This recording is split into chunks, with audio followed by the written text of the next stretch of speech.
All right, week 10 college football breakdown here. Interesting battle early in the day in the SEC. We got Kentucky traveling to Columbia, Missouri, and taking on the Tigers, fresh off that big win against South Carolina.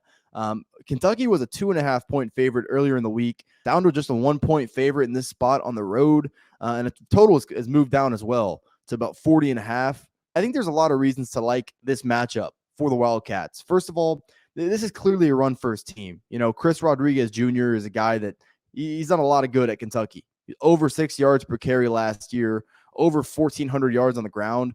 You know, he was suspended for about a month this year.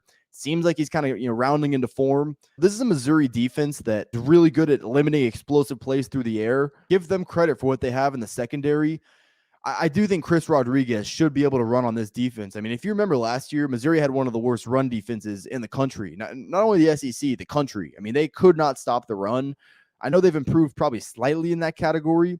It doesn't necessarily mean that I expect them to step up well and what I consider to be a pretty tough matchup. Obviously, Will Levis played pretty poorly last week. And like I said, Missouri does a good job of limiting explosiveness over the top. The strength of that defense is the secondary. Probably going to come out and run the ball here, probably successfully. That's going to open up some things over the top. I actually wouldn't be surprised if Levis does play pretty well in this game and what is sort of a bounce back spot. Give Missouri credit. Went on the road, beat South Carolina last week. Good win for that program. Much needed win for Eli Drinkwitz. I don't like this offense, though. I mean, Brady Cook is a remarkably mediocre quarterback. The run game is, maybe, slightly above average, but really nothing to write home about. And their offensive line has proven to be beatable. I know Kentucky, didn't really step up well defensively against Tennessee last week. What ailed them in that matchup is clearly not going to translate into playing Missouri. I mean, Brady Cook has thrown more interceptions than touchdowns this year, and it's not because he's played bad per se. It's that a theme in this Missouri offense, they can't finish drives. They don't have a true vertical passing game. Personally, I still think Kentucky's defense is pretty good, particularly in that secondary. I think they, when they're not playing guys like Hendon Hooker and Heisman level talents, which they're clearly not being asked to do in this matchup, do think that secondary is pretty good and do think they should be able to limit explosiveness in this matchup. The run defense has been mostly good. They have allowed more explosive plays on the ground than I would like, but it hasn't been so consistent. They haven't gotten gashed to the point where I think they won't be able to step up against Missouri and a slew of pretty low ceiling running backs. Mark Stoops is never going to be a big game coach. He's never going to, compete with the Georgias and the Tennessees and the Alabamas and teams like that, but he makes his money winning games like this. If you're at Kentucky, you got to beat teams like Missouri who really don't have that high-end talent yet. I know they got some young, skill guys at the receiver position. I know they got those guys in the secondary, but Kentucky should win this game in the trenches. Their offensive line's been a problem this year, thankfully. Missouri's not great at getting off the edge and getting pressure on the quarterback. I actually kind of like Kentucky in this buy low spot.